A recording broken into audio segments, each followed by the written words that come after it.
The Syrian military has shut down a balloon which it said carried U.S.-made spying devices near the city of Idlib.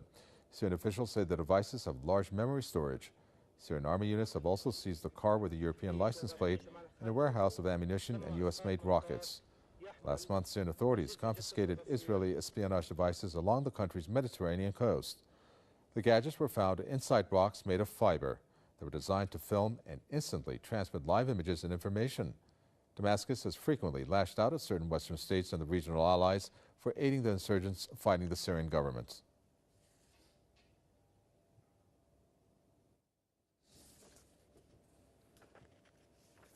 Mark Glenn is from the Cross and Crescent Solidarity Movement, who joins us on the phone from Idaho.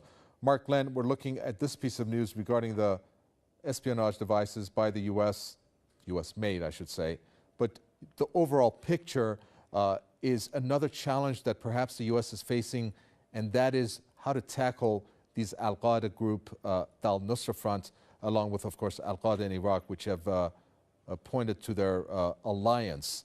Is that what the U.S. perhaps has done indirectly to come into Syria by the al-Nusra Front gaining the momentum in their fight against Bashar al-Assad and his security forces?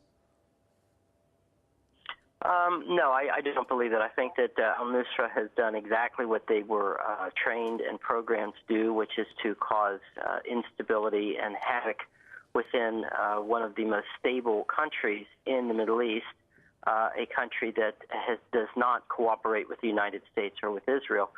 So I think that that all of the chaos is exactly what was laid out years ago in the document A Clean Break, where it talked about destabilizing all of these various countries in the region so that Israel would be the only bastion of stability in the region. I think that the proper way to look at this latest news involving this Syrian, the satellite that was shot down, spy satellite or a spy balloon, whatever we want to call it, is the utter hypocrisy of the whole thing. I mean, if the same thing were done here in the United States, if there were a balloon that was loaded with spy equipment, and if it were Syria or Iran, where all of this originated, and if at the same time there had been 2 years of violence in the United States because of rebels that were funded and trained by Syria or Iran or any other country, the United States, of course, would be in absolute outrage over this. But yet this is just going to be another story that the American people will not even hear about. And even if they were to hear about it, their response to it would be one of indignant reaction. How dare they shoot down one of our own spy balloons in their own country? Okay, we'll leave it there. Thank you, Mark Glenn, Cross and Crescent Solidarity Movement from Idaho. Thank you for your comments.